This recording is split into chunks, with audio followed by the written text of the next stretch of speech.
नमस्कार मित्रांनो, मी आहे प्रथमेश आर्यमने। मी आत्ता आहे शृंगारतळी तालुका गुहागर या बाजारपेठेमध्ये।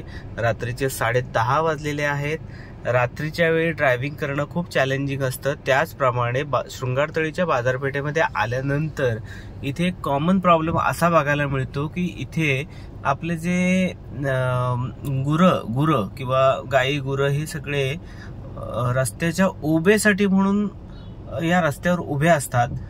तर रात्रीच्या वेळेला ड्रायव्हिंग करत असताना आपल्याला खूप काळजीपूर्वक ड्रायव्हिंग करावं लागेल, कारण ह्या वन्य प्राण्यांना किंवा ह्या गाई गुरांना हे कळत नाही की आपण रस्त्याच्या मधोमध उभे आहोत। परंतु आपण हे समजू शकतो, कारण आपण माणूस आहोत। आपल्याला हे समजू शकतं की बाबा रे, आपण रस्त्यावर चालत असताना थोडंसं पेशन्सनी चालवलं पाहिजे। आपण थोडंसं काळजीपूर्वक गाडी चालवली पाहिजे, कारण याचं कारण असं आहे की पावसाळ्याच्या दिवसामध्ये रस्ता हा सुद्धा काळा झालेला असतो आणि काही काळ्या कलरचे आपली गुरं लक्षात घ्या। हे बघा, मी इथं तुम्हाला दाखवत आहे। काळ्या कलरची गुरं ही अचानक जर समोर आली तर आपल्याला ती लगेच दिसत नाही।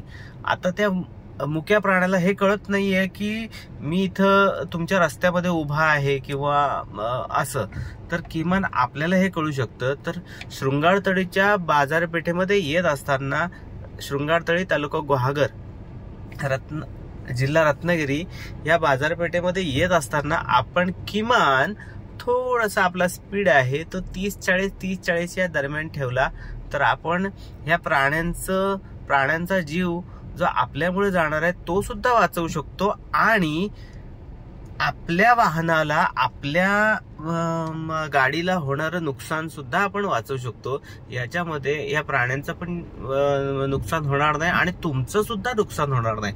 तर किमान शृंगारतळी तालुका गुहागर या ठिकाणी आल्यानंतर थोडंसं सावधतेने या मित्रांनो।